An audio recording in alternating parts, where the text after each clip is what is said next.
How's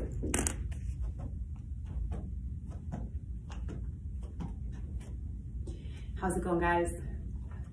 My name is Heather, and you may know me from my variety show, The Coco Show. Some people call me Coco. You also may know me from some writing that I've done. I've hosted a blog and written several other publications, as well as I'm in the midst of writing my very first book, so very exciting. I do have a pretty extensive employment history, varying in markets from healthcare administration, law and ethics, sales, marketing, entertainment, hospitality. I've even worked in factories and retail, so pretty much you name it, and I've done it for a little while. I've worked in radio, I've worked in promo modeling, and other various sales jobs. Trade show modeling, which incorporates a lot of fundamentals of sales, and you're given a product that you learn and deliver to the customer in a formal trade show setting. Some that you may recognize would be the auto show, the boat show, boat and fishing show, the NRA, National Restaurant Association, just to name a few. So what I want to talk to you guys about today is a blog post that I've written that outlines how to sell a product morally and ethically with integrity. And we'll start off by defining the word integrity.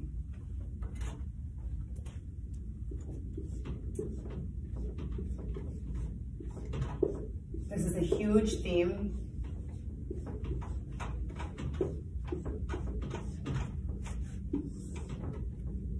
Not only for sales, but also for life.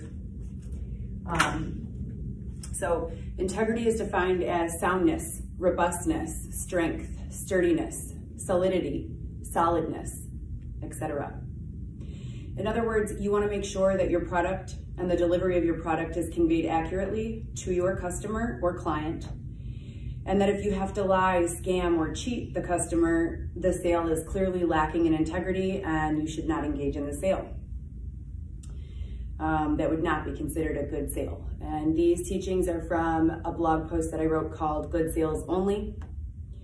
For purposes of this video, I'm going to use roofing and roofing repair as an example.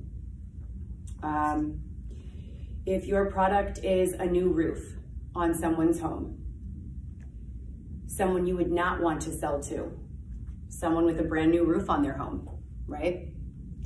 Someone with no damage to their roof. So engaging in those types of sales would be misleading and a waste of your time. There are plenty of people who actually could benefit from a new roof and aren't really aware of clauses in their insurance policies, or some people aren't even aware that their insurance policy will cover a new roof. Those are the people that you want to sell to. You want to identify issues with the roof, leakage, areas where storms have come through, high wind, tornadoes, rain, hail, etc., and so forth. When you're canvassing and you're walking down the street, if you notice a bunch of shingles missing or an obvious hole in the roof, that would be an excellent potential customer.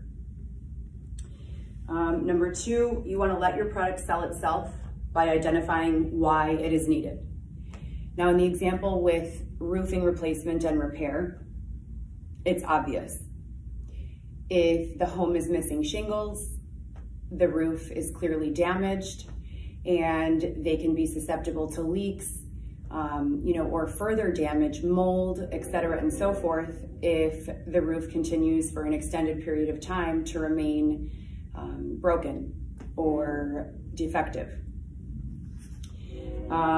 This is an easy sale when the client is A, financially prepared, or B, has insurance to cover the roof. As a salesperson of the roof, you would be probably responsible for helping the customer identifying A, if they do have that type of insurance, and then B, you want to go a step forward and make sure that you work with the insurance company and obtain all of the information that's needed from the customer or client to make the sale as painless and hassle-free for your customer as possible. If you're a general contractor or you offer any other services for repairs on homes, by ensuring that your first sale of the new roof is a sale that holds integrity, you are going to keep that customer.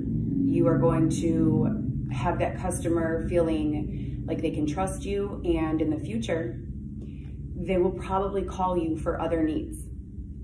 So that's going to be a good move. In the short term, if you have to, lie or mislead to get the roof repaired, and then maybe there's a problem in the future, or the customer is unhappy with the sale in the future, what are the chances that you think they're going to call you again should they need any other general contracting needs? What are the chances that that customer will tell their neighbor who also has storm damage that you're a responsible, qualified, honest salesperson who gets the job done? Probably not really good. Those chances are not very good if you don't deliver in the way that you say that you will. Now, if you do, on the other hand, deliver with integrity and sell the product the way that it's meant to be sold to the customer that needs the product, what do you think the chances are that they're going to tell someone else, hey, I found this phenomenal roof person, especially if they know another person in need of the same service or product? Probably pretty good, right? We all use social media, we all talk to each other, we use word of mouth and communication. So whether a person has a good experience or a poor experience with you and the sale process, all together, and that includes everything from getting the paperwork submitted on time, following up when you say that you're going to follow up, and actually getting the roof installed.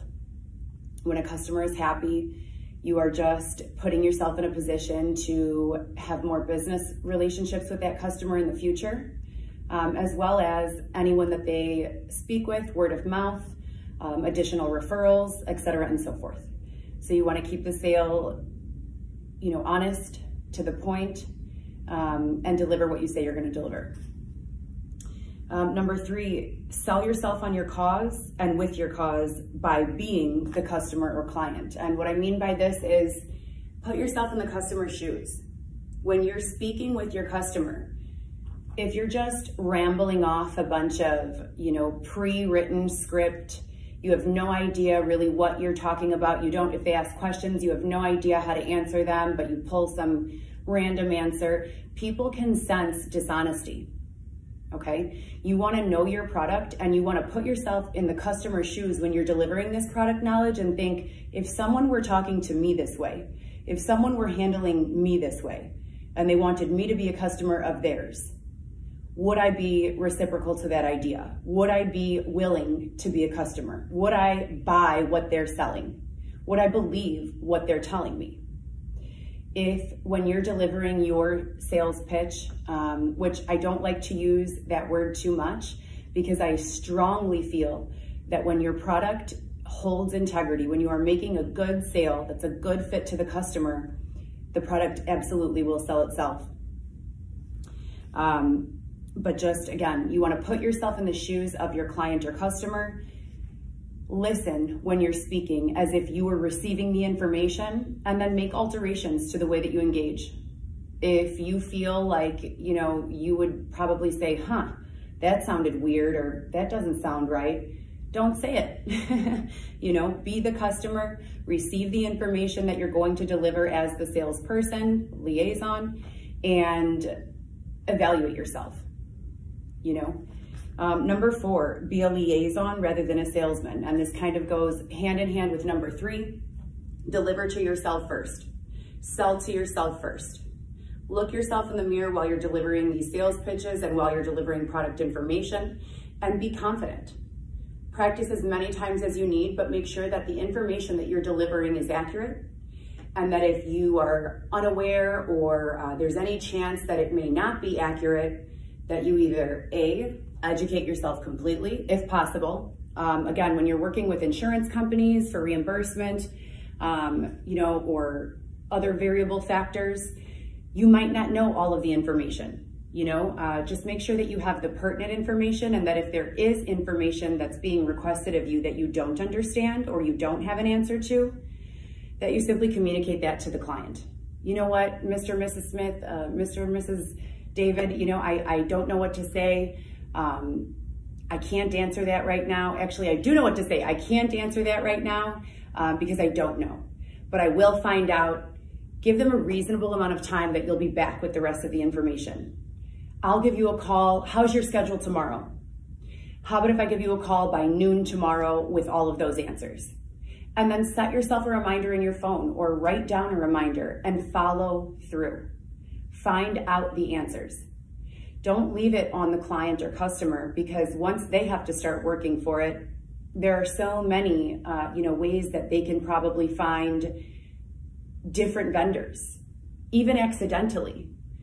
If you know that your company or your general contract service or your agency is delivering a roof, what are the chances that there are not umpteen or more other companies doing the same thing, delivering the same service?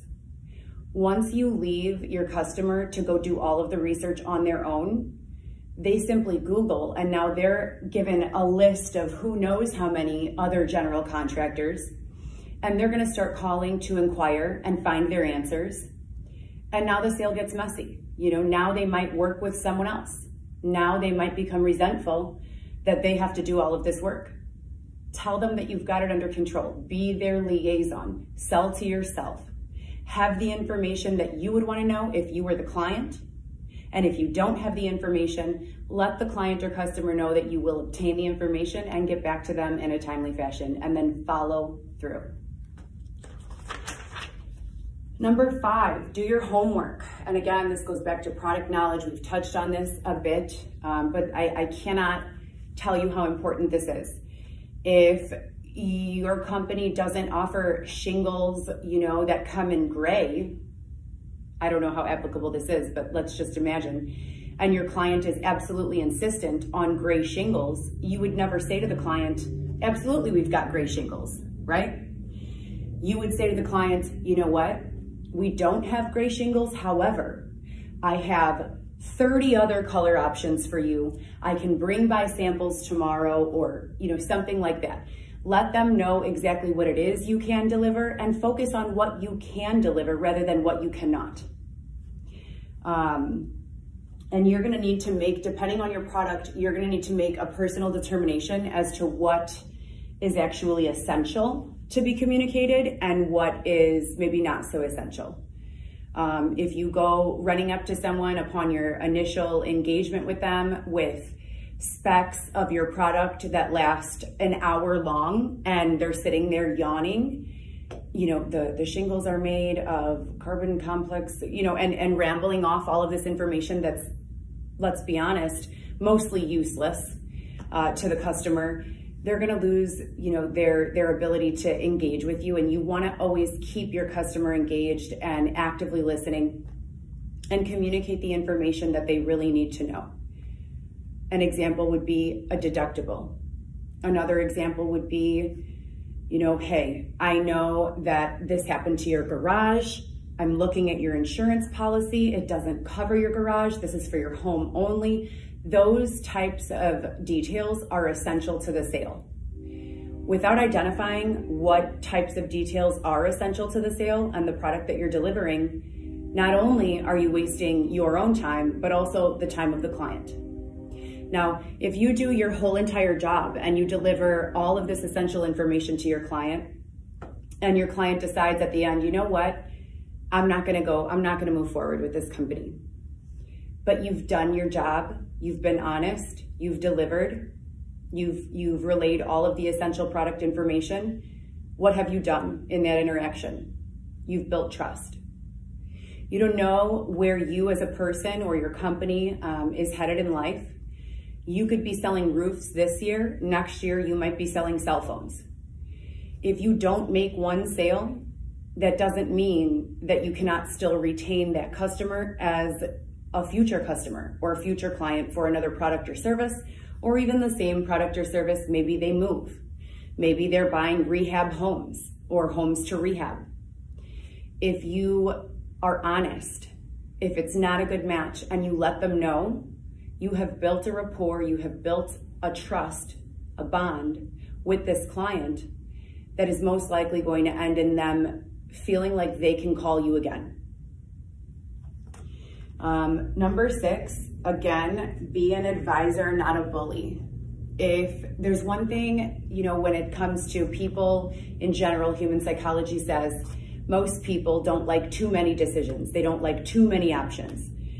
They want the information delivered. They want a couple of options and they want it easy to understand. That's your job as a liaison, as a consultant. Now, it's one thing to be persistent and to deliver on the information as you promise and to explain to the customer why something may or may not be in their best interest.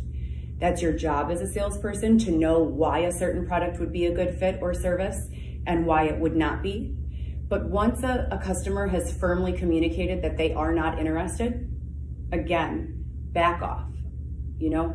Bullying someone into a high pressure sale is never a good idea. Even if you get away with it and you deliver and the product comes through and they're okay, you have a 50-50 chance on whether they're ever gonna call you again. As humans, as people, we remember how others make us feel. Again, these are basic concepts of psychology. We may not remember all the words, but we do remember the feels. So if you make someone feel scared or bullied or pressured too much into saying yes, the chances that they would be confident in calling you again and wanting to work with you again or even interact with you again are very slim. They definitely go down. So you're gonna wanna remain positive, confident, knowledgeable, trustworthy in your sale and in the delivery of your product knowledge, but it all goes back to integrity, right? We have to deliver this information with integrity. We have to know that what we're giving the client, they actually will benefit from, that it's not going to, harm them more than it is help them. And by doing so, you're playing for the long-term game. You're playing for the long-term win. And again, we don't know what that may be. This person may buy 10 properties tomorrow and they all need new roofs. And now you've just risen to the top of your sales team because you've secured 10 contracts rather than bullying them into one and them never calling you again, okay? Lastly, number 7, you wanna deliver for your client. So that's follow up and follow through. And what I mean by that is, like I said before, if you're working especially with insurance companies or any third party that may need to be involved in the sale, that may need to be aware of the sale, and you have to say to the client, I don't know, let me find out, or let me file this document, or let me search for this answer.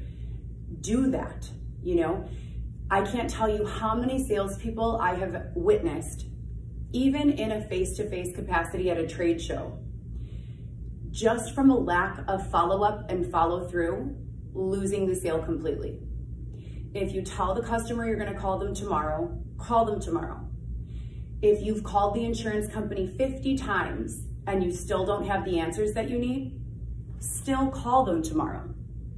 Hi, Mrs. Johnson, I'm so sorry to let you know that I was not able to get those answers for you. I have inquired thoroughly. I'm sure that I'll be able to get those answers for you by tomorrow. Can I give you a call back tomorrow? You're not being intrusive, you're not being annoying, but you're also not dropping the ball in the sale.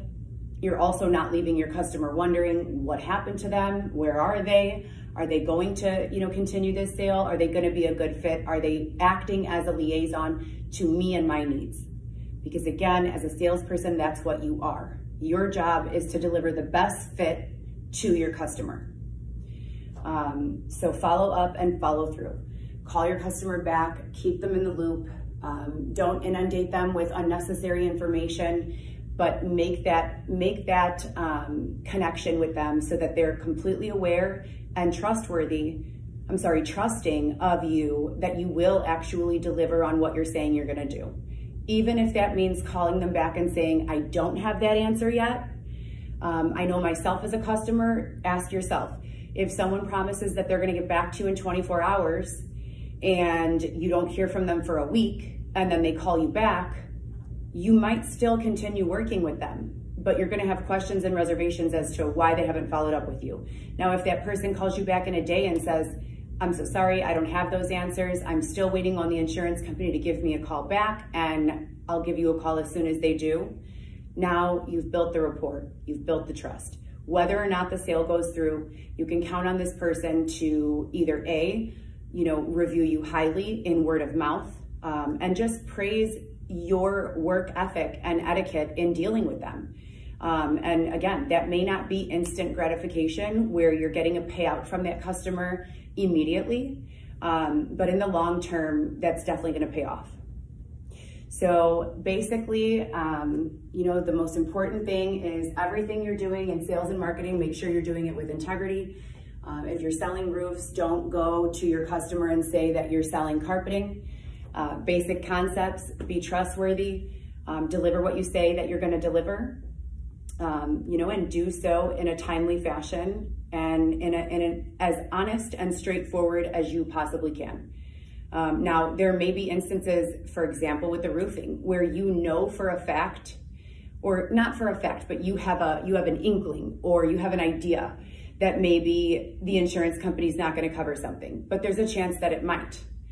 You don't want to go back and forth with your customer and say, well, they probably won't cover that, but they might not, but they could. You're just going to tell the customer with integrity, I will find out for you. You're not lying. You're still being straightforward. You're not putting any work on your customer, and just, again, make sure you deliver. And once you get that ultimate yes or no, then you go forward and you for sure say, yes, we're ready to go, or no, we're not ready to go, So that's it. That's about it for this lesson of marketing principles, good sales only. There's a lot more detailed instruction that we can go over, especially based on what product you're selling, especially if you have multiple products to choose from. And I will be doing future content with regards to those issues. But for the most part, as a general blanket, the first rule that I 100% believe in wholeheartedly is deliver everything you can with integrity, be honest, help your customer, look at your customer client as a long-term relationship. Don't be so concerned with the immediate gratification or the immediate payoff. Create that relationship, and that relationship in itself will be worth so much more, than just the one sale. You don't know who you're selling to.